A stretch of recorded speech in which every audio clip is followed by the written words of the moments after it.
Hi, hello, and welcome to another episode of the Dunker Spot. We are part of the Yahoo Sports Network. I am your host, Nekias Duncan, and joining me, as always, is my co-host, the always excellent Steve Jones Jr. Steve, happy birthday. How the heck are you? Feeling good, feeling great. Happy to be here, excited to be here. Thank you, Dunkers, for once again embracing your bounce. I'm 39, and my knees hurt, but I feel good. Okay, well, aside from the knees, glad you're feeling good. I do appreciate you, big dog, first and foremost as a person, but for what you mean to the pod as well. You are the star of this thing. Excited to keep doing this with you. This for 5 years now. As we're rolling through it, having fun. So just want to say I appreciate you. Send your birthday wishes to Steve. Quick disclaimers before we get into All-Star thoughts, because we are coming off of All-Star weekend.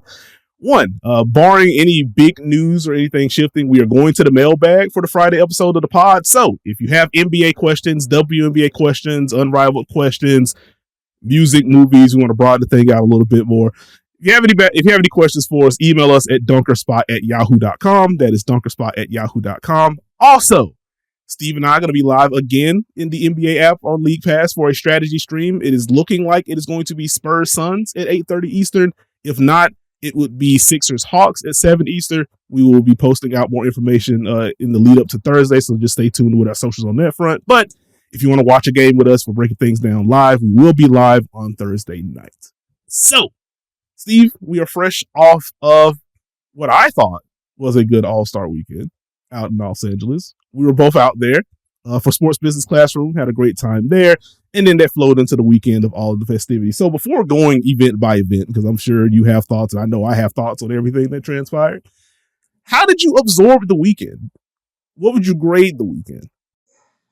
Oh, I give it an A. I mean, for me, I think All-Star Weekend represents, or it should represent, a celebration of the season, a celebration of the game of basketball. I know for some people, it's very easy target to be like, ooh, this is smelly. It's not as good as it used to be. Da, da, da, da. I think that kind of discredits what it is. And so for me, and maybe this could just be my personal bias, I always have nostalgia with All-Star Weekend, just because, you know, my dad was involved with it for so many years. And so it just brings a lot of memories up. But I think it's a good time for everyone to come together and kind of just enjoy some extra basketball. And I think the weekend delivered in that sense. When you look at Friday, Saturday, and Sunday, when you combine it all together, it was compact, it was tight. I think a lot of good things took place, and I think it's okay to celebrate it. I don't necessarily think you have to go in and think it's negative. I think if you get to a place where you're always trying to fix things, you're always trying to change things, what are you enjoying?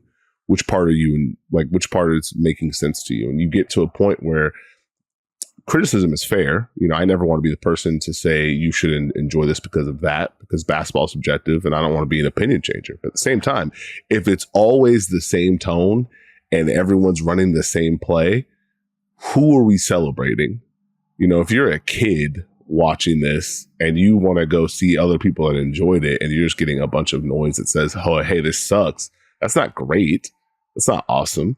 And so, you know, everyone talks about nostalgia, you have to create memories, right? Like, so I'm 39, right? I lived through the wheel on the slam dunk contest. I've lived through some bad 3-point contests. Like, not everything's been amazing All-Star Weekend wise. I mean, they've had two ball shooting stars, different type of events, but you have to kind of have an appreciation for what it is, because you're either going to chase this thing away and then ask for it to come back because of nostalgia, or your nostalgia is going to be that, hey, this thing sucked. And I don't want anyone to really feel that. So I enjoyed it. You know, seeing Brent Barry in the Clippers jacket he wore in the slam dunk contest, chef's kiss. I was totally pleased. Rising Star was very fun. We got to enjoy that together. Like, I think there's room to just kind of lower the temperature and take it for what it is. I think that's important to do. So for me, All-Star Weekend was great. The new All-Star game format was great. I enjoyed it. I hope more people enjoyed it, and I hope they had the freedom to express that they enjoyed it. Mm-hmm. I think that is very well put, and I think it's a fair perspective to have. And I think it is important in general to find that balance, because as you mentioned, as you say, All-Star Weekend was perfect, you enjoyed it. I'm sure you're not arguing that it was perfect. There are things that could have been better that would have made it more enjoyable for you, but you still have kind of that grounding level of, here's the good in this. now that I've acknowledged the good in this and can see why this happened, how it happened, etc. Now let's talk about maybe minor tweaks to make it better the next time. But you want to have that general appreciation mixed in. I love that point from you. I think for me, like I probably go more B plus than A, but like I did enjoy myself. And I know part of that is like, this isn't my first All-Star weekend, but this is the first All-Star weekend on the NBA side that I've been to in a couple of years now. And so like I was on a very basic level, just happy to be back in the environment. And so that was cool, like getting to soak in the action live, getting to see some of my media pals, you know, that enhanced my weekend, things like that. So I was just generally in a better mood, as you alluded to. Like we got to watch Rising Stars together. Like I'm talking about Yannick Cohen Niederhauser with you in person. It's a different experience than, you know, hopping and, you know, playback or Discord or whatever the case may be. So like that was fun for me. I think there is naturally going to be a lot of noise about like what some of the crowds were. We're talking Friday, maybe early part of Saturday. And I think it's easy to kind of like see those screenshots of those videos feed into, see, this weekend is bad, yada, yada, yada. And to that, I'm just like, hey, we should probably consider what some of the logistics were, how early some of this was, like the ease or lack thereof of like getting to some of these places when you're talking about like LA/Inglewood traffic.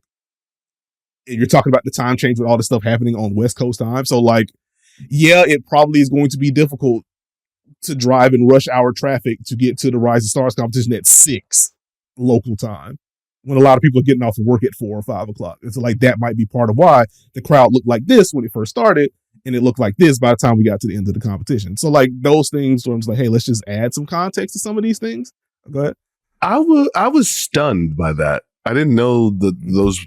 Like I was in the building for Rising Stars, and so I never once thought to be like, well, there's not a lot of people in here. It just felt like a late arriving crowd. And honestly, the crowd that was in there at the start was very loud for Yannick Conan Niederhauser. And so they were very into it, and the building started to fill in as time progressed because there's traffic. You know what I mean? There's things that happen. And I will say, those LED lights, you cannot see human beings when they are flashing. I'm not joking. This is not cope. You literally cannot see people when those things are going. They were bright. They gave me a headache, low key, but I powered through it. We're good to go. I just like, I understand discourse. I understand people enjoy discourse. I understand the need for discourse. Some things don't need to have discourse. All-Star Weekend's always kind of been an event for certain types to a degree. I'm not saying it should be that way or it has to be that way, but it's always kind of been that way as long as I've been alive. So I'm not surprised if some people just don't go or they don't make it at a certain time or they show up late. Like I don't think it's an indictment, in my opinion. It's been a corporate event my whole life. So, I mean, what are we doing? Taking screenshots and be like, look, see, no one cares. Like, I don't know if that's the truth. And then also, like, we can't do this thing where we want to change things and then complain about the change, right? So everyone was like, hey, I don't want this to dominate my night. So they moved it earlier. Like, yeah, the Olympics also helped, but they moved it earlier in the day. And so, hey, why is it so early? Because you kind of wanted it that way. I remember you said that last year.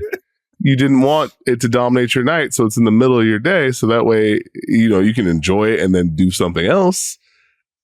I don't understand the anger there. Like I thought it being a little bit earlier was nice. I know it's a shift for some people who didn't know it was earlier, but hey, yeah, get your 3-point contest in, get it in, and then off to the races. You're good to go. Here's the All-Star game. It's not super late at night. It's right in the middle of the day. You can enjoy it and then do something else. I thought that was good. To just have a little bit of a mix up to where, yes, this is a highlighted event, but you don't have to wait and put all of this, your whole Saturday or Sunday into this particular event. It's on. Turn it on, have some fun, go enjoy your night. I thought that was a nice touch.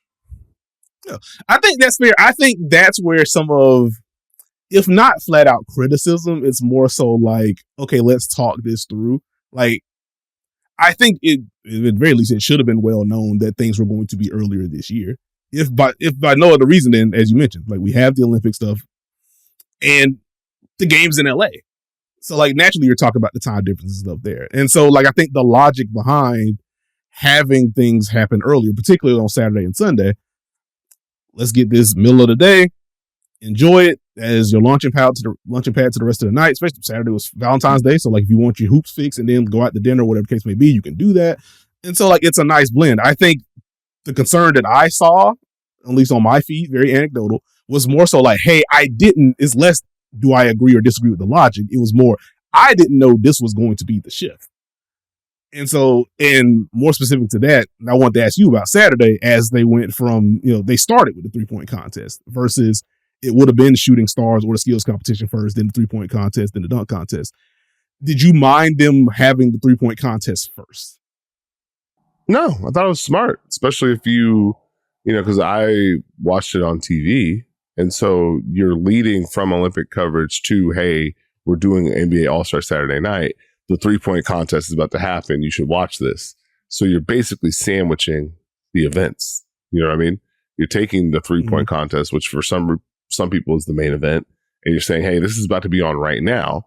So we're grabbing you with this first. We're going to get you into the vortex, and then we're going to do shooting stars, and then we're going to do the dunk contest. You can't lead with the dunk contest because you don't know how it's going to land or end. And you can't lead. Yeah. You could lead with shooting stars, but it doesn't necessarily grab the same as a 3-point contest. So you get people into the 3-point contest, you lead in the shooting stars, you end with the dunk contest, and you go about your day. So I thought stacking it that way was fine. Okay. So yeah, I think that's also fair. Again, that is more so like, hey, I didn't know that the order was swapped more than, hey, why is this order being swapped? At least from what I saw in terms of some of the conversation around it. Okay. So there's your general overview. I think we both overall enjoyed it. Let's get into some of these events, Steve. Let's start with the Rising Stars Challenge. Team Vince ends up winning the whole thing. Game 1, Team Melo defeating Team Austin 40-34. Team Vince knocking off Team T-Mac 41-36. And then Team Vince knocking off Team Melo 25-24. VJ Edgecombe was your MVP. Did you have any major takeaways from this one? Any moments that stood out to you among the competition? I thought that everyone kind of competed. It was a good, fun format. I think you kind of understood like the tournament aspect of it. The target score kind of worked within this format.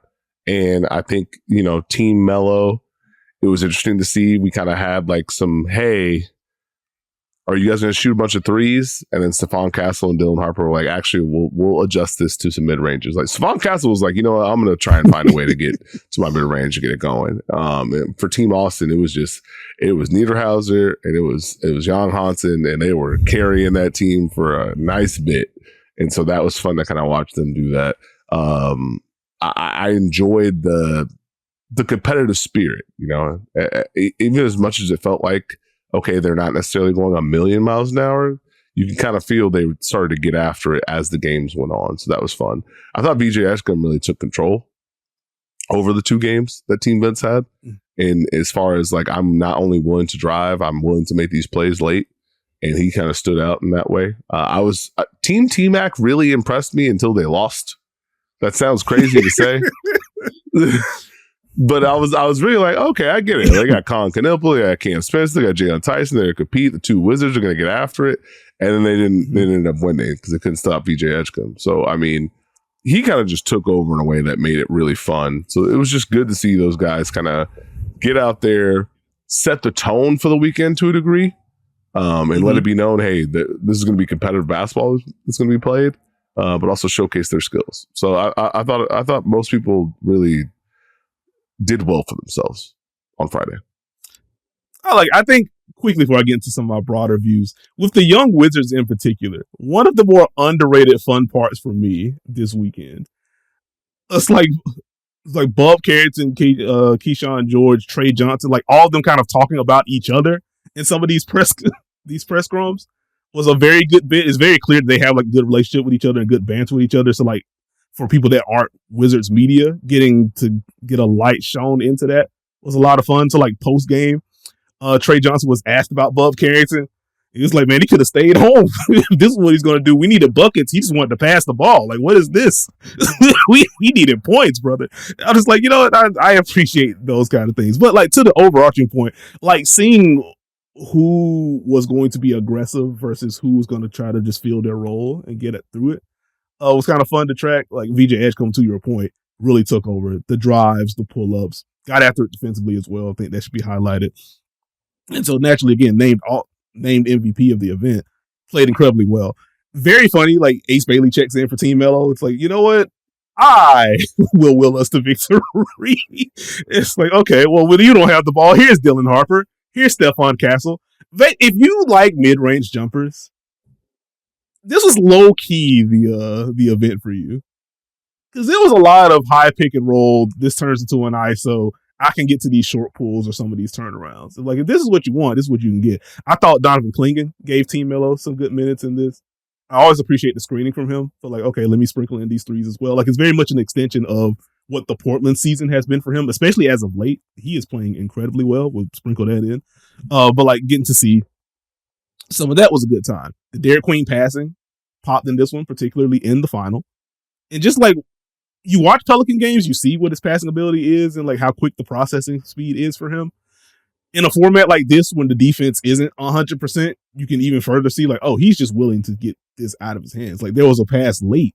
I want to say ball finds him at the top of the key, and it's just like a touch pass to a cutter. And I think a foul was drawn off of that. It's like, you're not supposed to see this as quickly and as easily as you do. Like, I get the format is the format, but again, another flashbulb moment into like, this is who this guy is and what he's going to continue to grow into.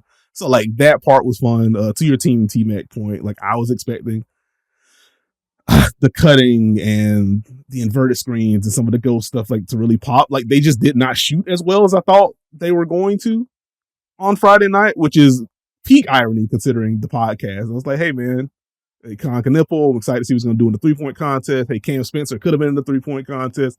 You know, we probably could have had Cam Spencer instead of Bobby Portis based on what the results were, but that's neither here nor there. We'll get there a little bit later in the pod. But Jalen Tyson gave some good stuff.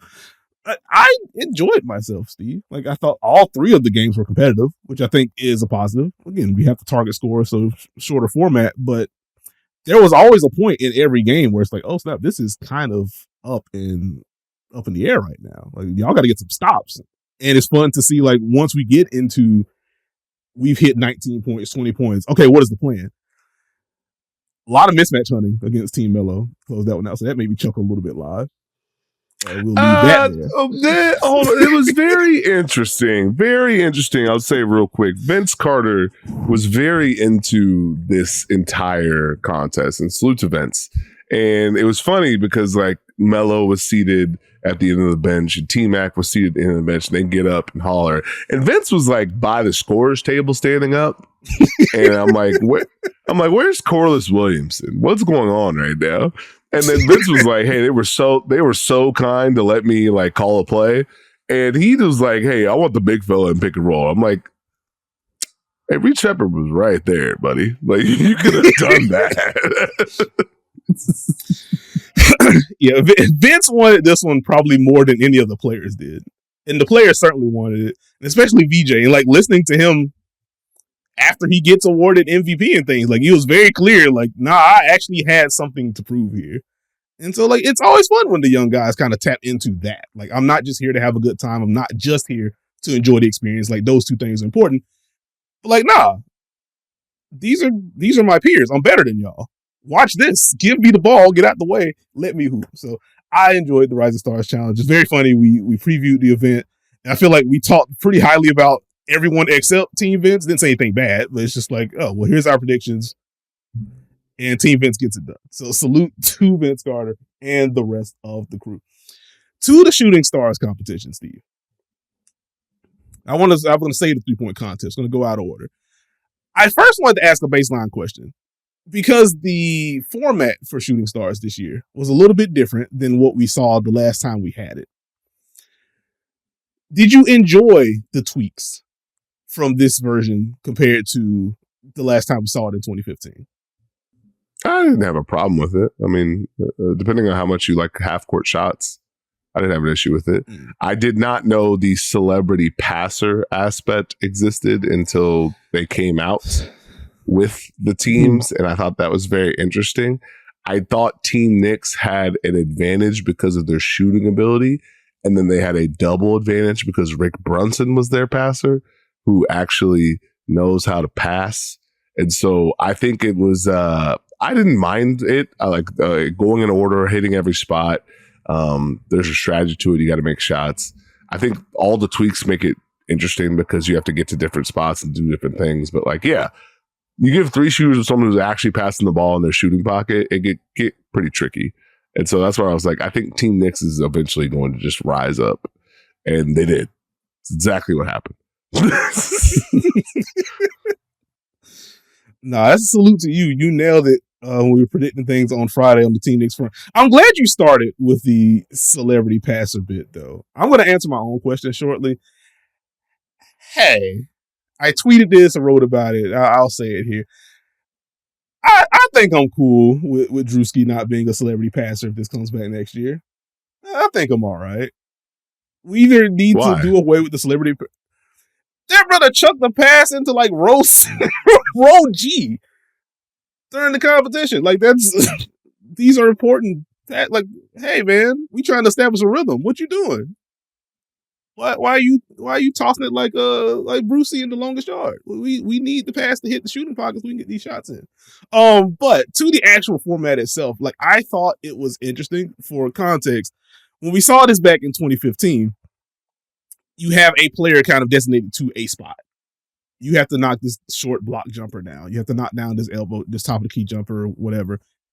You cannot move until the shot goes down, and then it is half court shot time. The timer stops when you knock one down. So it's how quickly can you get through the stations. This year, all 3 players had to take a shot at a spot before you move.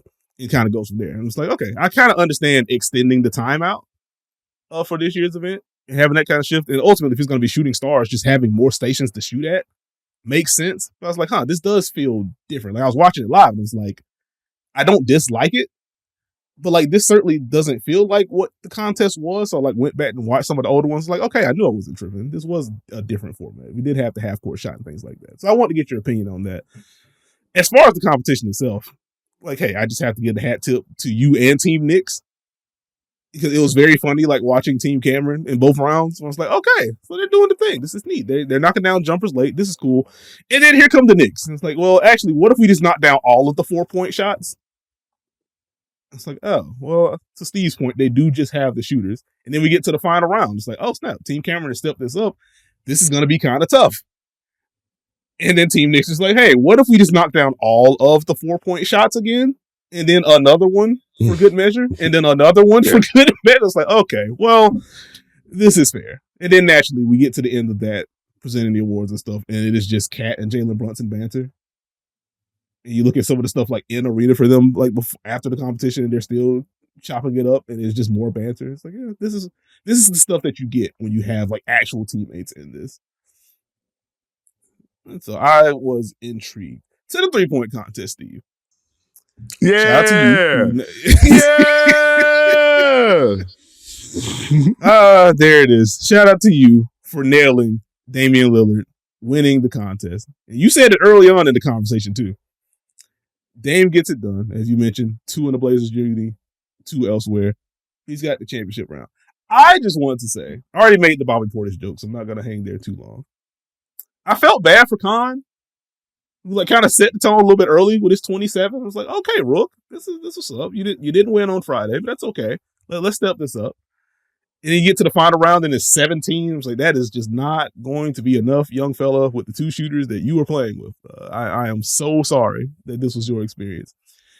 And I kind of felt for Devin Booker. Because what do you mean? We get to knock down the final shot of the rack before the final rack. You were heading into the money ball rack. Damian Lillard has already set the bar high with 29. You enter the final rack with 23 points. You need 3 to tie, 4 to win. This is your designated rack. Like, I want the money balls here because I feel like I'm going to kill these corner threes. You make the first 2. You miss the third. You miss the fourth. You miss the final one. You hold the follow through in like shock and disappointment. And what kills me, because, again, I was in arena to watch it live. I was like, darn, this kind of stinks. So I like watched it back because I didn't get to hear the broadcast. And Reggie Miller is, for whatever you want to say about Reggie Miller on calls, Reggie Miller was so distraught as Devin Booker finishes that rack and ultimately loses. It immediately took me back to that Heat Bulls game when when Denzel Valentine took that pull-up 3 late in the fourth when the Bulls were trying to mount their comeback. And like as he's setting up for the shot, you can hear both Bulls out. No, oh no, that is not the shot. Devin Booker misses that last one, and Reggie Miller's like, oh no. I was like, brother, I feel you, but please. I felt for Book there, but what a story this was for Dame, though. We have not seen him. He just comes in firing. Like, I do just kind of do this. Like, I am a vet in the competition. I am one of the best shooters in NBA history. He kept the warm up, at least the warm up pants, kept the warm up pants on, if I remember correctly. He's like, nah, let's just knock this out. We'll just add more hardware to the cabinet. So salute to Dame there. Do you have any funny moments through this one, or is this just a salute to Damian Lillard? Well, it's a salute to Dame for doing that because it was awesome. Mm-hmm. Great comeback, great story. Another 3-point title in his mantle. You wanted to see Cam Spencer over that. Let that not be erased from history. Well, we're not going to drop that. I think it was a good 3-point contest. One thing, shout out to Reggie Miller and Jamal Crawford, because you could tell when a player lost themselves in the contest or got out of contention, their immediate disappointment. And it's just like, well, I just don't think he found it in this one. Don't think he had it. It's just sad. Reggie Miller was so excited for this contest and the footwork and the shooting and who's using their legs or not, and that was a very fun aspect of it. Jamal Murray, thanks for trying. Bobby Portis, thanks for trying. I felt kind of bad because Norm Powell was like, hey, I have to redeem myself for last year. Oh no, I'm running out of time. Oh, I did better. We're good. This is fantastic.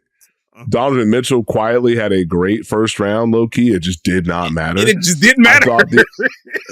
Didn't matter at all. He didn't even do that bad. It just didn't matter. I thought I got a little concerned in the first round because Devin Booker was right before Dame in the first round. It was like, hey, here's just 30 piece. Good luck qualifying, old man. And I was like, oh no, is Dame not going to make it to the finals?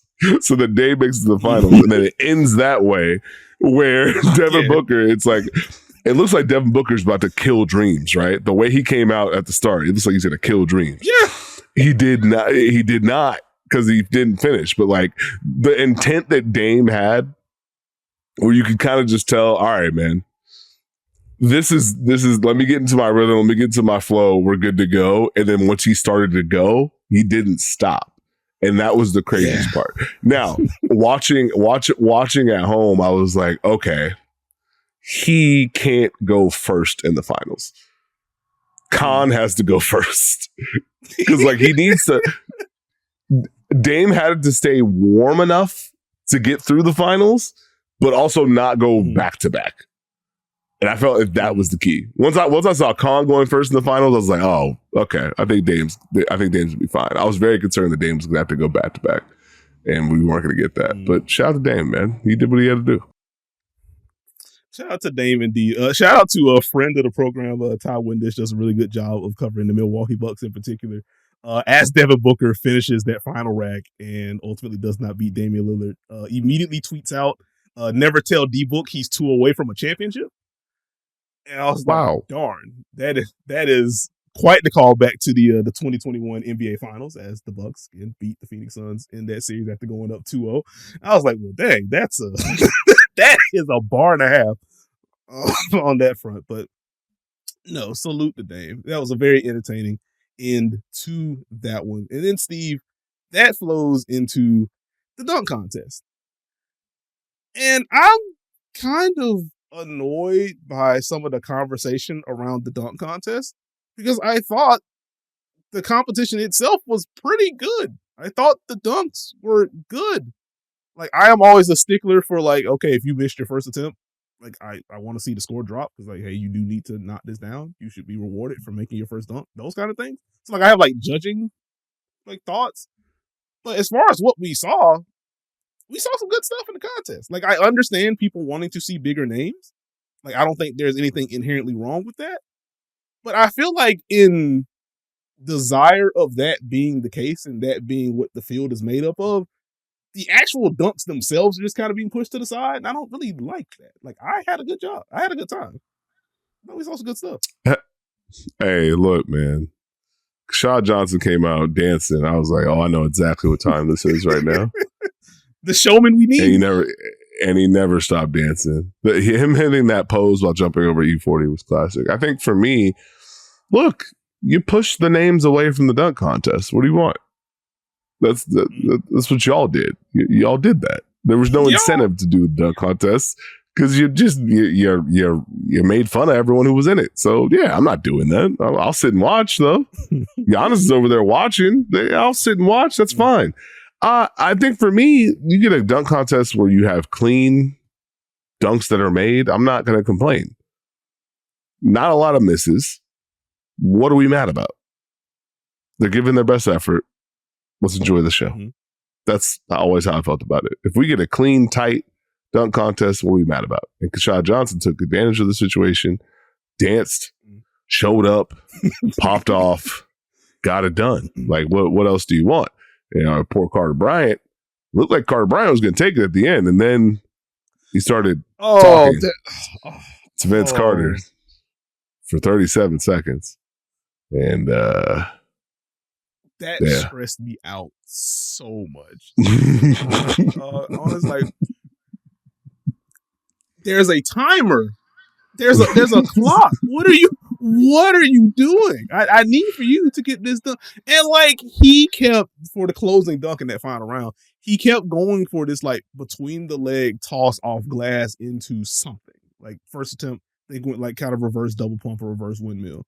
I was like, okay, it would have been nice. Like I'm not gonna say it was a bad dunk or anything, but like based on what we had seen from Keshad Johnson at that point, I'm just like, I don't even know if this is going to be enough for you to win. Because at that point, he went second. So it's just like, oh, you just have to hit this score and you just win the contest. And so like for me, it was like, I don't know if this is going to be the winner for you to begin with. But the fact that he tried it like 4 or 5 times, I was like, brother, after 2, you should probably move to something else. After 3, you absolutely should move to something else. After 4, you are trolling yourself. I need for you to move on so you actually give yourself a chance to win. Because like you are up against the clock in a literal sense. And also, if there are judges that are like, hey, you missed your first attempt or your second attempt, I'm going to dock you a point or 2, whatever.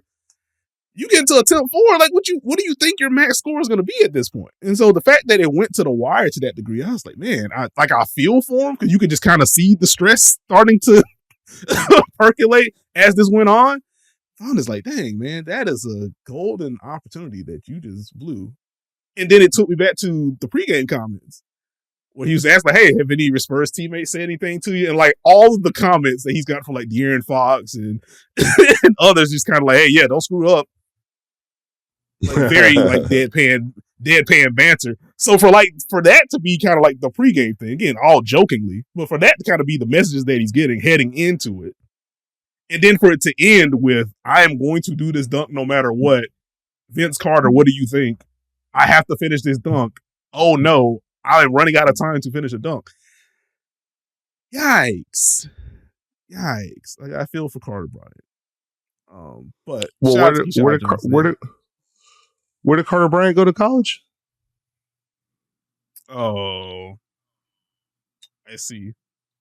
This is Arizona, nope. Correct? No pity. I'm gonna leave that alone. Okay, couple of notes for me to close out the dunk contest. One, shout out to Jace Richardson who kept trying this. It really wasn't his fault because it was like tossed off the side of the backboard into like 360 what he's going for, and the tosses were so bad. They were so consistently bad, which to all dunkers, I guess in a literal sense in this case, like your passer is important for these. You need to invest, if this is going to be part of your dunk contest package, you need to invest in a really good and consistent passer if this is what you're going to go for. Because once the clock is live, you're just kind of stuck with whatever happens in that front. But we end up getting this scary fall for Jace Richardson. And I'm just like, I don't know if he's even going to get a dunk off at this point because like that just looked and sounded painful. Then he gets up, and with like 16 seconds left, he gets this 360 off. And so naturally, the score isn't the best because of how late the clock it was, missed attempts, whatever. I'm just like, should we just give him more points because he might just be concussed, and he just did a 360 anyway? Like that ain't easy. I was worried about him, and he got the dunk off anyway. So we had that. You already mentioned Keyshawn Johnson dunking over E40. I wish we were in the studio so I could do like, hey, where's my camera?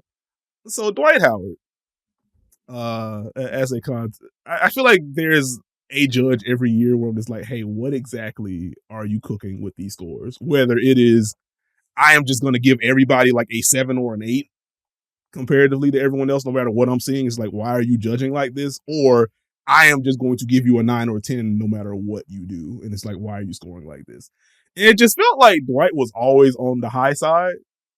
Which again, like not inherently bad, but compared to everybody else, and in the context of some of the dunks that we saw, I'm just like, Dwight, it feels like you are happy. You were happier to be here than some of the contestants with this. Like what fried me was first round, Jackson Hayes lines up he wanted this to be a free throw line dunk. Not an easy thing to do, of course. It ends up being this tomahawk like 2 or 3 feet inside the free throw line. And so like clearly did not accomplish his goal. Made the dunk. It was just a basic tomahawk from like 12 feet out. Every other judge is in the low 40s. And here's Dwight Howard with a 47. I'm just like, brother, no. You saw the dunk. There are plenty of replays. Like we're in Intuit Dome. So we have just the mega screen above you. Which just quick salute to Intuit Dome. Insane arena. First time being there over the weekend. It is as advertised. It is incredible. But you had so many opportunities to see like what actually happened on this. Like, how do we land with this? That one fried me. That absolutely fried me. But no, shout out to the Carter Bryant jumps up until the end. Rashad Johnson was fun. I will say the Jackson Hayes like let me toss it and then tap it to myself before going between the legs. Like I hadn't seen that one before. So like that was nice if you are of the mind of like, well, the dunk contest is this because all the dunks have been done before type beat. Like there's an example of no, you can still do different things or put different spins on things. Last thing for me, I did chuckle. Carter Bryant starts with the Vince Carter S reverse 360. It's like a 45 or something for him. It's like, man, we have really evolved watching these dunks at this point when like Vince Carter almost shut the dunk contest down immediately in 2000 when he started with that. And for Carter Bryant to do this, like, yeah, okay, that's a nice dunk. It does kind of signify what the bar is in terms of what's good, but I enjoyed myself nonetheless. And we are back with this episode of the Dunker Spot. Steve, let's talk about the All-Star Game. We had a new format this year. We had the 3 teams of 8 or like 8 adjacent as we had like some teams with more players where they were like ruled out and all that good stuff. But either way, 3 teams of 8. We had the 12-minute sprints in these games that leads into the final. And so just on a general note, Steve, did you like the format and what did you like about the format? Love the format. I was a little worried going into Sunday that, okay, will the 12-minute quarters be too much? But I thought the pace went pretty well. There wasn't a ton of fouls. And I thought you got competitive basketball with a mix of all-star behavior. You know, I think having the clock, having the wins mean something. You just got back and forth to a degree that just felt stronger. And I think the biggest thing I'd say is Victor Wembanyama set the tone. On the first play of the game, I'm winning the tip. I'm sprinting down the court. I'm going to post you up and I'm going to get a dunk very, very quickly. And so like him like competing hard, but then like him also guarding Anthony Edwards to start that game was very funny. Cause it's like, sure, man. 1, I don't like what you did last year. We'll talk about it another day. Thank you. 2, you said it is what it is. That's cool. I'm going to dare you to make some shots. And Ant was like, oh, you just leaving me open? And he activated Ant, which is very funny considering how the whole night went through. But he activated Anthony Edwards to where you started to see, okay, I'm going to take these step back threes, but there's a lot more wiggle in what he was doing as opposed to at the start. You saw that progressively kind of build up. But I like the idea of it, you know, 12 minutes, clock. We split this game up into 4 quarters. You're not obligated to play the whole time. Like obviously, you know, poor team Stripes ended up playing a whole lot of time. But yeah. Yeah, let's get after it. Let's get after it for 12 minutes. And eventually this clock is going to shorten. And yeah, we can get up and down. We can shoot a bunch of threes, but there's not enough time for one team to make a whole bunch and be down 20. You know, we got to get after it a little bit. You saw some like fun sets actually be run. Like it was it was good to see both teams just kind of get after it. And like, I thought Wemby was just really, really key in setting the tone, especially in that first game. Yeah, like watching Wemby, the seals are what got me with Wemby. Anytime he had somebody smaller on him, whether it's, hey, let's go high pick and roll, like in that first game, it's high pick and roll with him and Luka. He's just kind of pushing out of there, slipping. Like, hey, is somebody going to pick me up? If not, I got a free lane to the basket. And if so, oh, you're small. I don't really. Oh, that's fine. I'm going to put my hand up here. Somebody toss me the ball. Let's see if you want to send doubles. Like watching, particularly in that second World game, like watching how it progressively got to, hey, we probably need to start sending extra help or sending doubles on some of these Wemby touches. Like that fried me as the night went on. But like Wemby was just there. Like every defensive rebound, like, yeah, I'm going to push after this. Like even if I don't go fully coast to coast, I am getting this ball up and I'm going to make you react to something. And so like I agree with you. Anthony Edwards certainly agreed with you. Like he noted after that first game, like, hey man, Wemby set the tone. Like I kind of have to play at a certain level if you've got to be doing all this. To your point about activating Ant, and buddy, he had himself a night for All-Star festivities. But I appreciated that portion. Ant ended up bringing it. Well, Kate Cunningham really brought it as well. Go ahead. Yeah, well, let's stick with that first Team World game, right? Because you, Nekias Duncan, went from, boy, I sure hope they compete, to why are they not doing good with defensive rotations? And that made me raise an eyebrow, because what did you expect from a group of guys that really haven't played together? You thought they were going to just nail defensive rotations? Like they're just out there. You know what I mean? But I thought it was not only Wemby setting the tone, not only that first game going to overtime, Wemby crashing out over a missed weak side rotation was probably exactly why we were there, because he was at the level. I did my job. Cat, hey buddy, why did you went too low as the top man? You didn't have to do all that. And then Wemby's like, hey, why are you down here? And tried to close out himself. And Scotty Barnes makes a shot, unaware that he won the game. And it's like, okay, we're here. This is what it's all about. This is competitive basketball. Now, at that point, I didn't tweet it out, but I was thinking, okay, Wemby is definitely circling every game he has against every Team World member for the rest of the season. Yeah, and I'm glad you brought this play, because like we were joking before the recording. I was like, hey, yeah, we're going to end up breaking this down. Like I was like, actually, as we talk about this more, I kind of want to talk about this possession at this point, because you get two on the ball and pick and roll. And so you have Anthony Edwards in the left corner being defended by Denny Avdia, and you have Scotty Barnes on the left wing being defended by Karl-Anthony Towns. And so for me, I'm thinking traditionally, okay, well, Denny's the low man in this case. So like technically he should be taking this Jalen Duren role if you're going to take it, or whatever, and then Catch is going to have to kind of split there. Or if you were going more game plan specific, if they were like an actual team, whatever, they got to practice together. No, I could understand. Oh well, no, not the immediate. No, you can't. The top, if there are two people on the weak side, the top person can only go so far. They will never be able to recover. Does not matter how bad of a shooter that is. You cannot sink that far down, because if you are next to the low man, what are you going to do on any pass out? You're both in the same spot.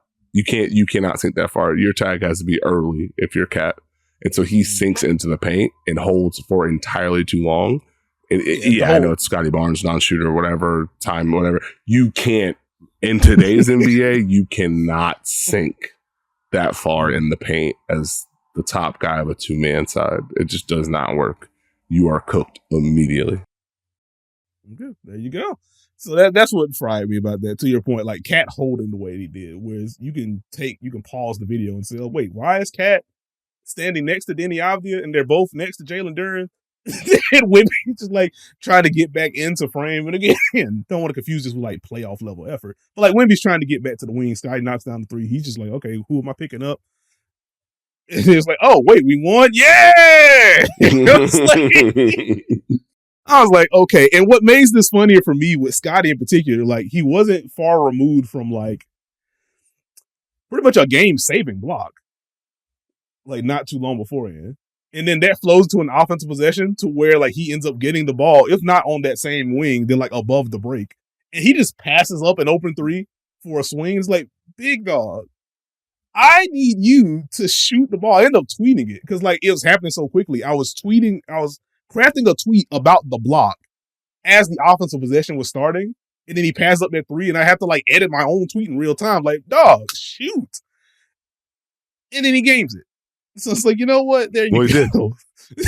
He did. He shot it. He did what needed to be done. So like that part was now speaking of what needed to be done, are you ready to respect De'Aaron Fox, who had a game-winning three, which capped an elite sequence, by the way, like a underrated All-Star game sequence. Anthony Edwards cooks, gets to the paint, finishes, gets a steal, makes a three, and then LeBron, slip, help, cut, kick, game winner by De'Aaron Fox. And you wanted this man to not be in the All-Star game.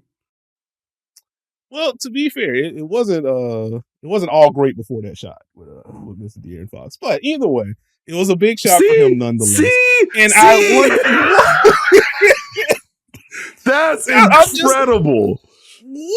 I'm just saying. But no, like it's very funny that you bring up the sequence because it was awesome. And like I end up tweeting out a little bit later, just the opening bucket of that sequence when he has Kevin Durant on him. I was like, oh, this is cool. Like Ant's doing the full dribble package. I'm about to set up this step back three. Cool. KD's like, oh, bet he's doing the dribble package. He's about to take the step back three. Let me get ready to contest. And Ant is just like, well, actually, what if I just zoom past you instead of taking the step back three? Flows to the layup. Still pull up. And I started this all-star conversation. We talked about Wemby setting the tone. Anthony Edwards getting activated. I sprinkle in Cade Cunningham, who I think if Ant doesn't have some of the loud moments, like I think you could legit argue Cade Cunningham for the All-Star Game MVP if you are picking from the winning team. Because we're just opening up the field, and like that's when you get into Kawhi and his 31-point explosion in the set was unbelievable what Kawhi was able to do. We'll get there. But Cade was very good for 98% of All-Star festivities on Sunday. That brother took melatonin on that final possession. It was deeply unfortunate. He is just staring at the top of the key, this high pick and roll. And there's the cut behind him. He's like, oh, snap. Oh, my. Rotation. Let me X out. That's De'Aaron Fox. Let me jump 20 feet in the air to make sure he doesn't take it. De'Aaron with the most casual pump fake sidestep three. I was like, dang, Cade, I've really been enjoying what you're doing tonight. That's not going to cut it. But either way, overall, really good experience for him. Like, Cade defensively in this one, that play aside, had blocks, generally rotated well, like chested up well. Like I thought it was just a good showing for him overall, but like that loud moment was incredibly loud. Got good chuckles out of this one. But actually, let's stick with Kawhi because what the heck was that? He was in a flow state. He was in a flow state. There's nothing you could do. Nothing you could do with him. Nothing you could do with him with what he was doing. Whatever spot he wanted to get to, yes. I'm going to take this shot. It's going to go in and you got to deal with it. And like, that's part of the fun that you don't necessarily get if it's just a pure 48-minute game, right? Like 31 in 12 minutes, you can play the whole 12 minutes. Insane. That's insane. It's insane. And like the consistent shot making, switching, whatever, bop, bop, bop, step back. I'm getting to whatever I want to do. Kawhi was incredible in that game. And so like, I think that's where you get some of the fun, where Kawhi can kind of give you some of that juice in a different way that you don't necessarily expect. And like Team World didn't have an answer for it. And it's like, cool, Wemby, you're all the way over there. I don't care about what you're doing. I'm about to get these buckets off. Bop, bop, bop. Not a wasted dribble, not a wasted step back, not a wasted possession. And so it was just kind of fun to kind of watch that evolve and like it feeling like a different game, it being a new game, Kawhi getting it off like that. Like it's just, that's where I appreciate the format. I don't know how much they can do Team USA versus Team World. Like, I don't know if you can do that every year, but I do like the fact that each game is different. I think that's a good aspect for everyone involved. Yeah, it was really good stuff. And like, poor Cat, who like, again, immediately got flamed for the end of the first game. because of him holding it, etc. Scotty hits 3, etc. Underrated is that he just gets switched on to Kawhi Leonard at the end of the Team World Stripes game. And like, I don't think it's bad defense. Kawhi is just kind of dribbling in place. Gets into the dribble move, like, all right, cool. It is now step back time. It just drills it. And it's like, well, I don't know if there's anything Cat could have done with that. And so, like, I'm watching it live. Once he gets to switch and he's still dribbling, I'm just like, are they going to go switch and double here to get Cat out of here? Or are they actually just going to just let him chill on this island with Kawhi? And Kawhi just drills a 3 and it's like, well, that's deeply unfortunate. Also funny, as Kawhi cooked, we did eventually get to Wemby just like, all right, well, fine, I will guard him. Like, some of this is just kind of like lineup dependent. We got into some real interesting, like, 3 big lineups with Team World. I think part of that was because it was announced, as you said on the pod Friday, Luka's going to play. He's only playing in the first game. So that was announced early on. He's going to play in the first one. He's going to be out the rest of whatever this is going to be. We didn't see Jokic in the second game, which I found that part kind of interesting. But again, within broader context of we are adding these 12-minute quarters together, like, it's not the first time we have seen like short stint Jokic, and it is worth noting that while he was playing with Denver heading into the All-Star break, he had just got back. And so I would imagine there's also like a part of maintenance on that front, in addition to just how Jokic generally approaches All-Star games anyway, which could be a broader conversation that's being had elsewhere. I don't really care to have it right now. But yeah, some of the cross matches, the one-on-ones were fun. Like, this was just a weekend for Ant. Like, I ended up writing about this in my general All-Star takeaway piece. But like during All-Star media stuff on Saturday morning, Kevin Durant is in the press conference room and he's fielding questions, things like that. Ant and like a group of like 5 or 6 other people come in because Ant was going to be up next.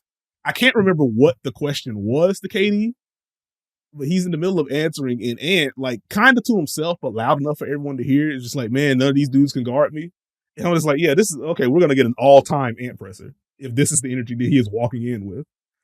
And so sure enough, KD finishes up, Ant goes to the presser, and he's fielding all kinds of questions, like asking about the format, asking about the Wolves.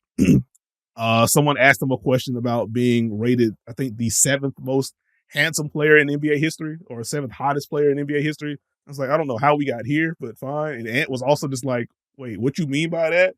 Oh, my girl ain't gonna like this. I think I could be higher on the list, but you know, she want me to suppress all this. I'm just like, Ant is just such a showman, for lack of a better word. And so for it to go from all of that into, okay, I'm probably gonna chill a little bit. Wait, that's Wemby guarding me. I am now activated, into Ant is now the All-Star game MVP, and we get to that post-game presser. And he's like, yeah, I enjoyed beating Team World. Like, yeah, that's the best talent in the world. Beating them is the best feeling in the world. It's like, okay, I see what's happening here. So he had himself a time. We'll put it that way. But I enjoyed it. Like, 12-minute sprint was there. I think the one thing I asked a few players about was, because of it being this 12-minute sprint and the games being in that round robin format and stuff, it's like, how does this impact like how you warm up? Because it is like, you get loose, you may play a very short stint, depending on if you're starting or not or whatever, and then you have to wait, or maybe you're going directly into another game. It's just these kind of bite-sized things. Like, did that impact the rhythm? And so Chet was like, yeah, it was kind of weird, had to work through it, but we ultimately got there. Kawhi was like, yeah, it was different, but like, we ultimately got there. Jalen Johnson's like, nah, we young. That was good. It's like, well, that is the youthful exuberance that we come to respect from this new era of basketball players. Hey, I'll tell you one thing, and this is where you got to credit the shift in the format. We did not have a million long pauses in between games, and I feel like that was a massive key to making this work. And I felt it when I was watching the first game, and then on TV they showed LeBron and like Donovan Mitchell warming up in the back, and I was like, oh, this is going to be different this year. So like, hey, whatever you need to do it now. But we're not doing 30 minutes between these games. I think that's key. Like, keep it compact, keep it tight, make it work. That was the biggest miss I felt with last year. Is it just took forever to get between contest to contest. Mm-hmm. Like, have them hoop, let it work, have it happen. If a team runs out of gas, that's unfortunate. You don't want that to happen. But get these games in. Let it work. But I think the tournament format does work in that sense, to where, hey, if a team's not out there, let them warm up in the back and then let's get him back out there and let's keep playing like that. It was compact. It was tight. I liked that aspect of it. I liked the format. I liked the fact that, even if because the All-Star game, we got to be honest, not everyone plays a heavy minute load in All-Star games. Some guys are out there, usually you look at box scores, they play 8-10 minutes maybe, and some people play heavier minutes. Hey, second game, you're not playing.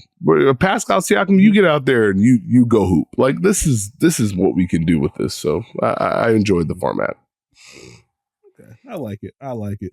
I'm trying to think, is there anything else I wanted to highlight from the All-Star game itself? We talked about Wemby a bunch. The shot blocking for him was fun.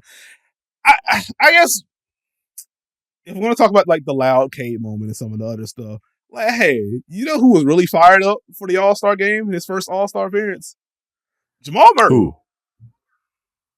Because that brother, Jamal Murray, was very excited to be there. Took lots and lots and lots and lots of shots. The timing of some of the pull-up jumpers from Jamal Murray absolutely fried me, and I was like, hey, this is an All-Star game. I probably just need to calm down. This does not matter as much. It's like around the time I'm like tweeting about some of the weak side rotations and things.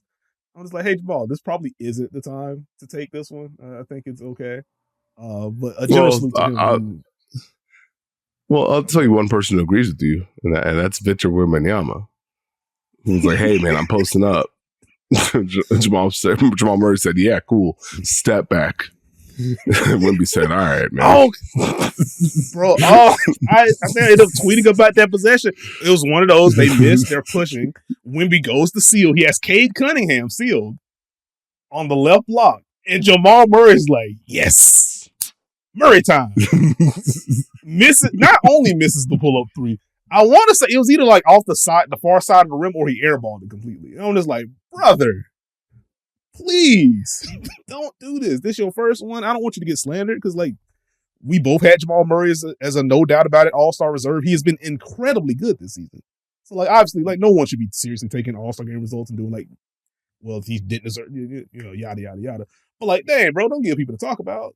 Giving people nothing to talk about, though. Come on, we're good. But overall, enjoyable experience. I like the format. Last thing I want to say, as the players were naturally asked, like, how'd you feel about the format? It felt like the consensus was, hey, this actually worked. We like this. It was more competitive. This is good. There were players like Kawhi that also sprinkled in. I still want to get back to East versus West, but at the very least, they still praised the format. Like, I think if they came out just like, this kind of stunk, it was more so widespread, like, we really don't like this. I hope this is a one-off.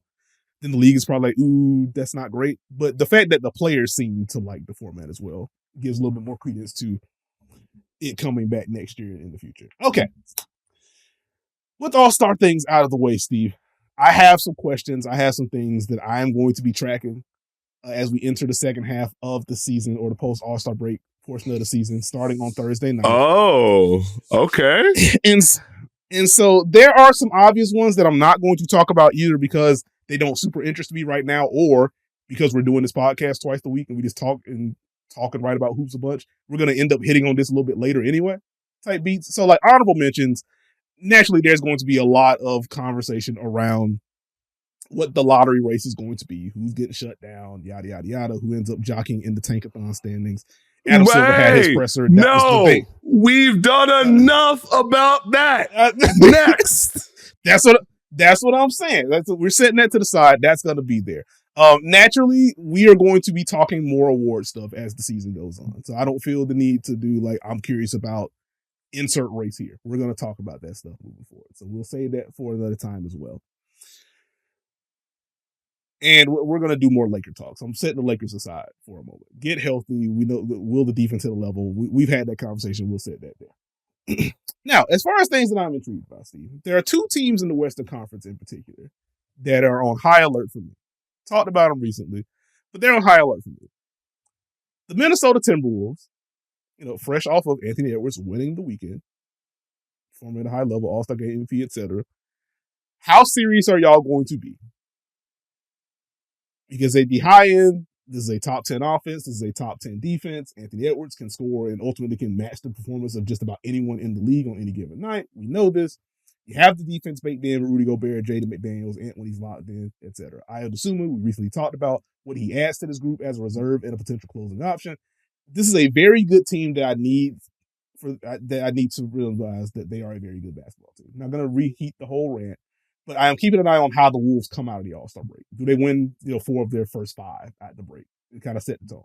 Because, they have some real upward mobility opportunity here, Steve, with where they are in the standings. If they come out on some nonsense, they could slide to the play. Phoenix is right there. So I'm keeping an eye on the Minnesota Timberwolves, and I am also keeping an eye on the Houston Rockets, who have been, in terms of the standings, they have been one of the best teams in basketball this year. If you zoom out, even with how they entered the All-Star break, this is a team, as of recording, 6th in offense, 4th in defense, 6th in net rating per cleaning the glass. They are a game behind the Denver Nuggets right now for the 3 seed. They're only 2 games ahead of Phoenix for 7. So, similar to Minnesota, you come out, lose 3 of your first 5, you may be in a different spot.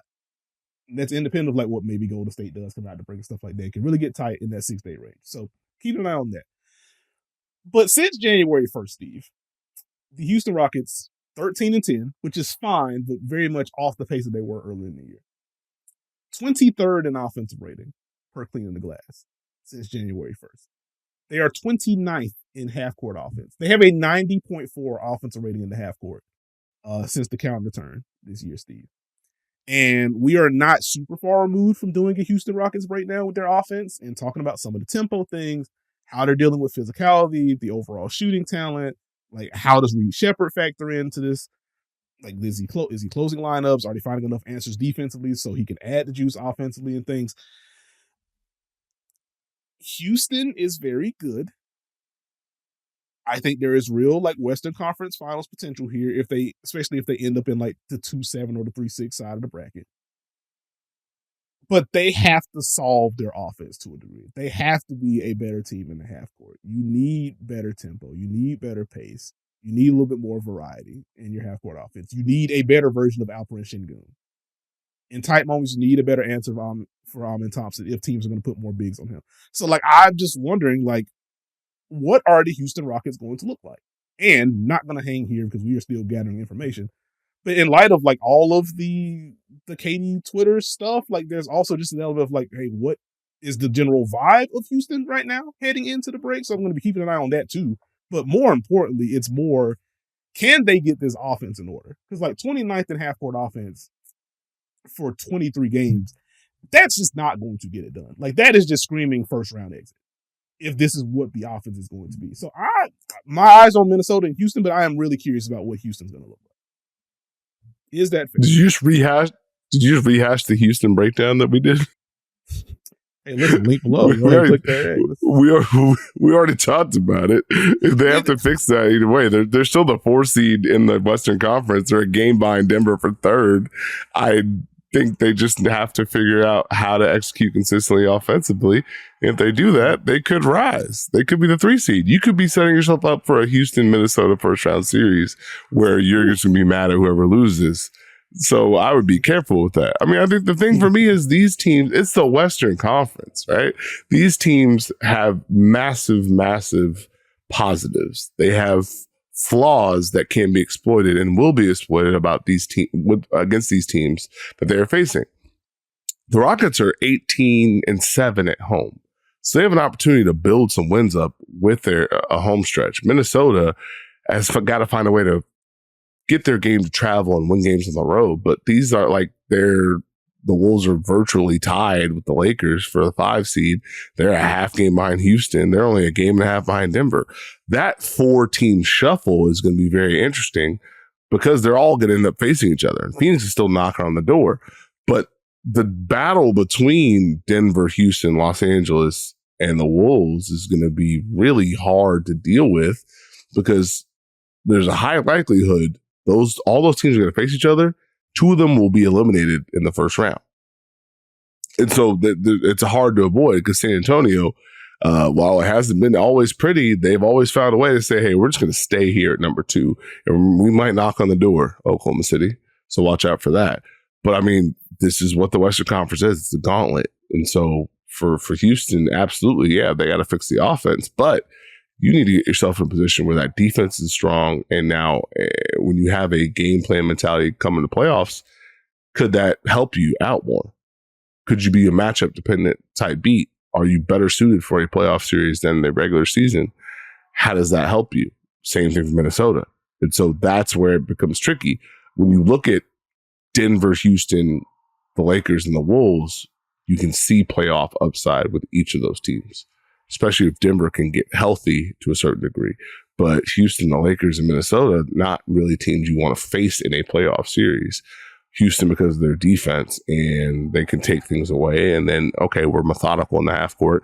I think, honestly, a big piece of what Houston's missing has been Alper and Şengün going backwards and teams saying, hey, go ahead, drive. We're going to stay at home. It's fine. Do whatever you got to do. For the Lakers, they have to get their defense to a certain level. For Minnesota, they have to make sure they compete at a high enough level every single night. They have what it takes defensively. They've made the improvements offensively. So it's now what's going to stick. And you got to remember, this is the time of year where it's a sprint to the playoffs. And so there's not a lot of time. There's not a lot of wiggle room. And so, yeah, maybe Houston was 29th in half-court offense. How will that feel differently if that defense goes up another level, or they're able to kind of compete at a different level? How does that kind of factor in? Look, I think it's concern is fine, but these teams are going to face each other, and they're going to have to deal with each other. And so it's just like, okay, what are we weighing? Because all these are going to be the matchups unless Phoenix goes on a tremendous run. These four teams are likely going to face each other in the first round. Yeah, that's fair. I think as of right now, like you mentioned, San Antonio knocking on the door. San Antonio quietly just 3 games behind OKC. So any kind of slide, and the Spurs currently riding a 6-game winning streak, or they were riding a 6-game winning streak heading into All-Star break. So we'll see if that continues on Thursday against the Phoenix Suns, funny enough. But the Suns in 7th, only a game and a half behind Minnesota as of recording. So I don't know. It wouldn't take much of a run for Phoenix to get into that run, or get into that race rather. So we'll keep tabs on that. Last couple of things for me while I'm thinking about the Western Conference. The big thing I wanted to bring up with OKC, who still best record in the league, though Detroit knocking on the door overall, if you want to zoom that out. And again, 3 games ahead of San Antonio right now. It's really just keeping an eye on Jalen Williams. There's a natural, hey, just how healthy will everyone be? That is a general league-wide storyline to keep track of as you mentioned, get to the sprint to the second half of the year. The healthier teams are going to be better set up for playoff pushes. But Jalen Williams has been recovering from the wrist injury, came back, went out again, has now returned again. He is coming off of one of the most efficient games of his career heading into the All-Star break. Funny enough, coming against the Phoenix Suns, 27-point victory there. Jalen Williams missed a singular shot in that basketball game. But OKC, and sorry for the duh analysis, they're at their best when Shai is playing at the level that he's playing at, and I think he is the easy front runner for MVP right now. And when Jalen Williams is also producing at an all-star / all-NBA level. And I think if Jalen Williams is able to find a level of comfort in the half court in particular, as a scorer, I don't worry about the playmaking that much. I don't worry about the defense. Even as he was working himself in the rhythm, the defense has just been very good for Jalen Williams again. So it's more so in the half court, how often is he getting to the rim? And by proxy, how often is he getting to the free throw line? What is the balance between I am driving and getting all the way to the rim? I am driving and at least getting into the paint for some of the short pull-up jumpers that he likes. How often are these 1 or 2 dribble drives? I'm picking this up early for a deeper pull-up, or I'm kicking the ball out for someone else to try to make an advantage. And OKC, they do still have AJ Mitchell and others that can puncture those gaps.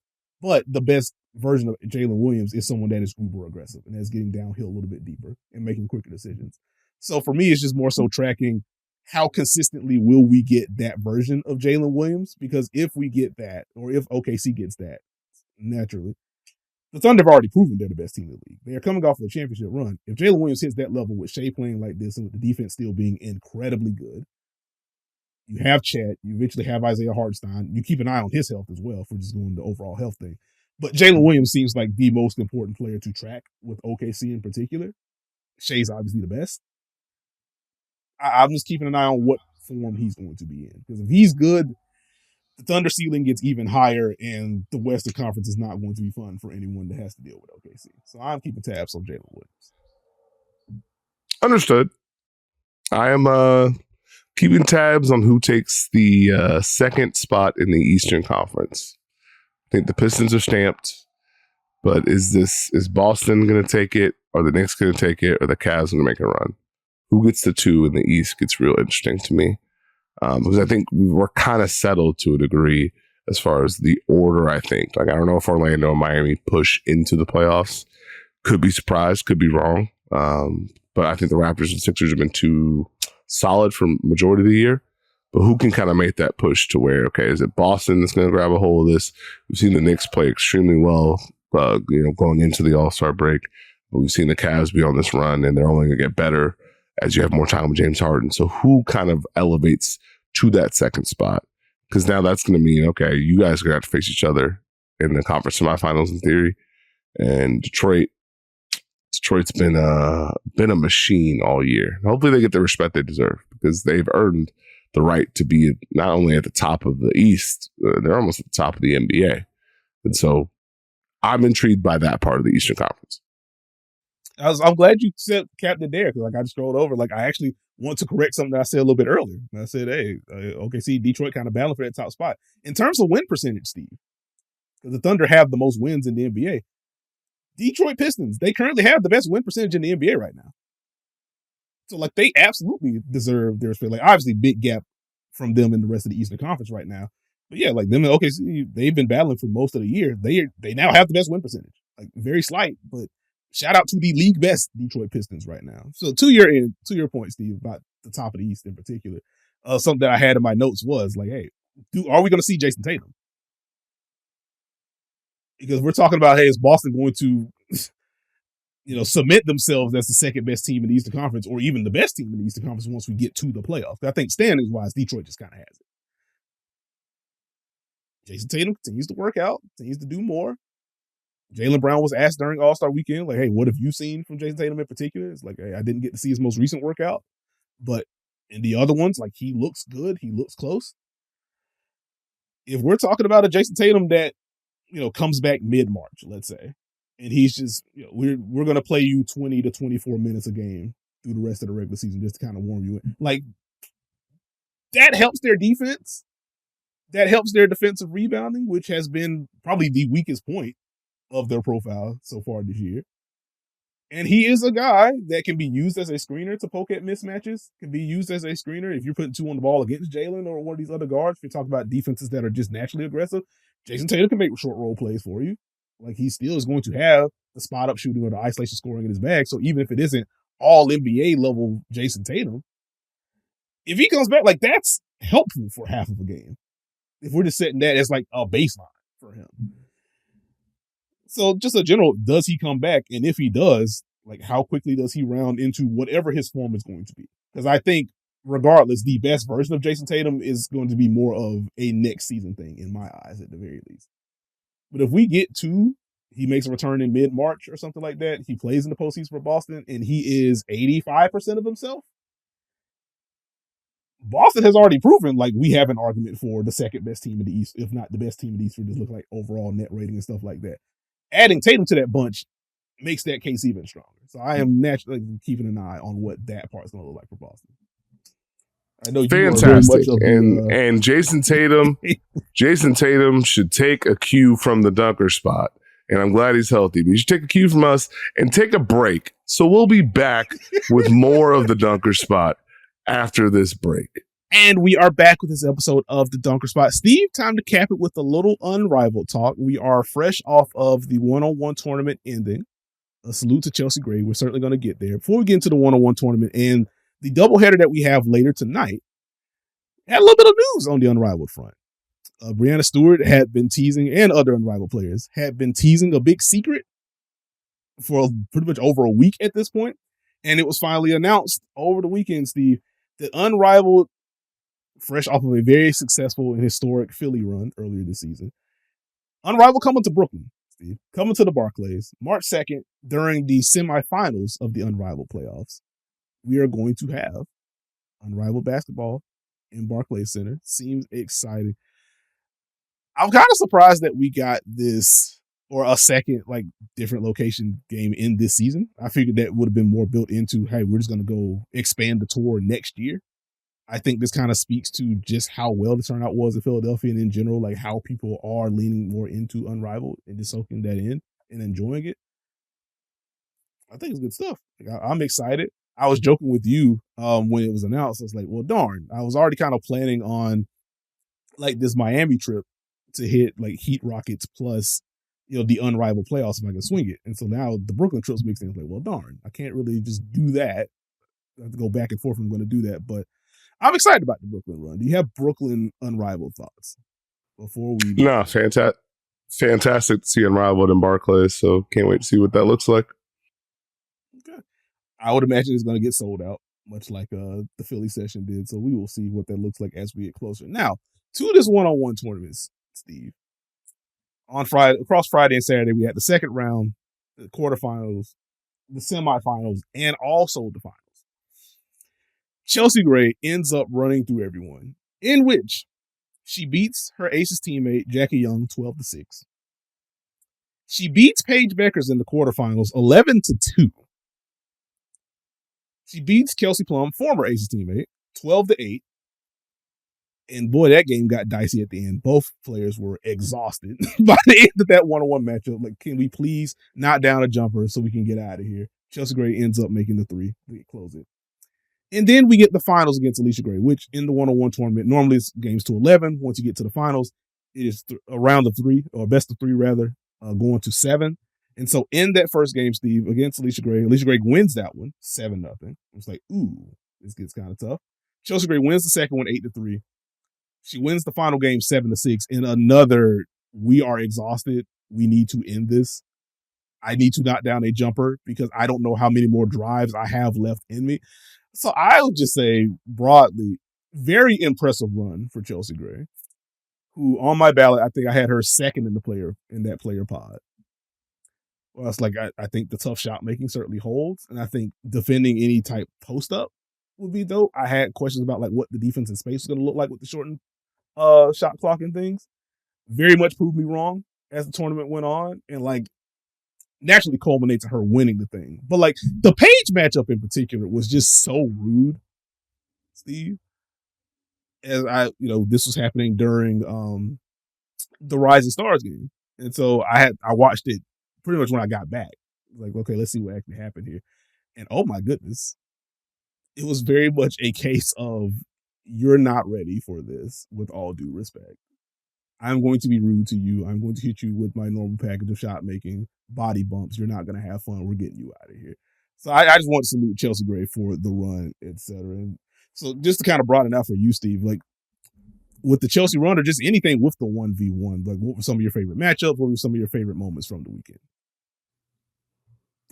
Well, I mean, I think you have to start with Chelsea Gray, the winner, as you so eloquently drew out there during that. I think what happened with Chelsea Gray was it triggered me because that's how my dad used to play one-on-one against me. Was just, I'm going to eventually hit you, get to my spot. There's nothing you can do about it. And that's what Chelsea Gray did over and over and over again. What she did to Paige was just like, I'm going to get to my spot. I'm going to hit you. There's nothing you can do about it. You're going to foul me or I'm going to score. And then Kelsey Plum sent a message, 8-0. Mm-hmm. And Chelsea Gray's response was HB dive over and over and over again. So it's funny because you talked about the process behind one-on-one before. And I'm like, hey, it changes once you get hit. Because if you notice, KP was like, I need to make a 3. As soon as she got a stop, I need to make a 3. Jab 3, didn't get the make, got the rebound, shoot another 3, didn't get that one, shoot another 3, let me get out of this matchup. It becomes different because you risk a drive or a step back or you're not going to get a foul. You now have seen over 5 possessions, I can't get a stop. I need to get out of here. It was almost the same thing with Alicia Gray and Aaliyah Boston, where Alicia Gray had the advantage. And it looked like, okay, can Aaliyah Boston not get to her spots? And then we were very quickly reminded that Aaliyah Boston can get back to her spots. And Alicia Gray was like, well, good Lord, I need a 3 to get out of here. Now she made hers. The toughest part was Paige was so mad. So the face that Paige made on that last foul, which I honestly don't think, and I know why they have to do it that way, but I don't think you should end a one-on-one game on free throws. Like I think, but then you would have unlimited fouls. So I understand why it's that way. But yeah, Paige was hot at that one. But I think like one-on-one's a tricky deal. It's a hard aspect as far as like you have to be able to defend. Mentally you can get beat down by the matchup and it can change very quickly. I think we saw that as the tournament progressed, quarterfinals, semifinals, finals, like Alicia Gray and Chelsea Gray turned into like a Hell in a Cell match by the end of it because they just were like, hey, I don't have a jumper, but I'm gonna drive, I'm gonna hit you, I'm gonna try and figure out a way to get a bucket up, or do something. And so, Chelsea Gray being able to get 2 out of 3, that's not easy to do. So, I mean, I salute everyone for doing it. You know what I mean? Now, I will say, Courtney Williams, Tisha Heidemann, what happened? That is not the solidarity that I thought we were going to get. And it's funny because, like, Courtney Williams lost the way that she did to Veronica Burton. And Courtney, in the midst of, like, being self-deprecating and things like that, joking around, was like, hey, you got to win it for us. And then 12-0. I will say, 12-0. yes, hey, KP was not kind in that matchup. I will say quickly, too, like, just the general war of attrition bit with one-on-one, and even circling back to the Chelsea defense in particular. Because, again, that was my, like, the only thing that would prevent me from saying like she just wins it. Because like from a shot making perspective, like she literally has a finals MVP off of having one of the best shot making runs in basketball history. So like that would not surprise me at all. I will say Chelsea kind of not gaming the system, but just kind of knowing the rules. Like, hey, so I do have like 2 non-shooting fouls to play with here, or a non-shooting foul to play with before it's automatic free throw. If you do beat me on a drive, immediate hack, immediate wrap up. Let's run this back. You're not getting an easy one. Let's try this again.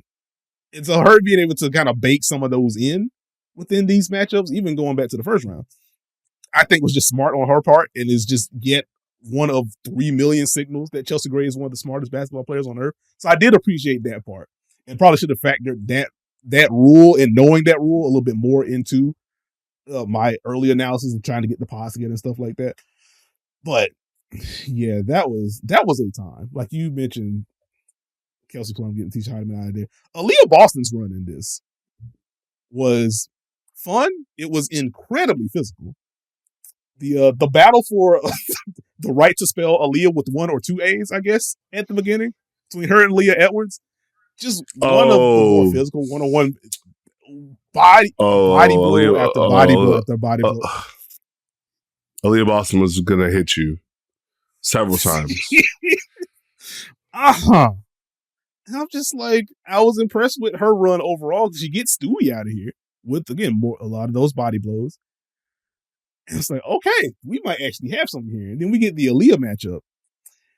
And I just felt bad for Aaliyah Edwards. It's someone that did incredibly well last year in the tournament. Looked like she was shaping up to do incredibly well again in this tournament. And meets up with Aaliyah Boston. And you could just see her face as it went on. Like, hey, this is a lot.